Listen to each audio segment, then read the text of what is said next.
গুরুতর অসুস্থ কিঙ্কর, টলিপাড়ায় উদ্বেগ।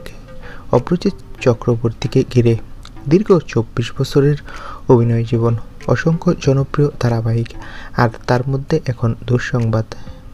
চিরদিনই তুমি যে আমার সিরিয়ালের জনপ্রিয় চরিত্র কিঙ্কর অর্থাৎ অপরাজিত চক্রবর্তী হঠাৎই অসুস্থ হয়ে হাসপাতালে ভর্তি হয়েছেন।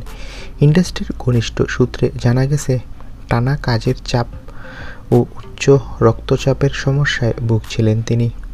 কিছুদিন আগেই সোশ্যাল মিডিয়ায় ২৪ বছরের অভিনয় জীবন পূর্তিতে নিজের কৃতজ্ঞতা প্রকাশ করেছিলেন তিনি। পোস্টে লিখেছিলেন, অনেক চরিত্র করেছি, অনেক বন্ধু পেয়েছি, আজও যারা পাশে আছে তারাই আসল রিওয়ার্ড।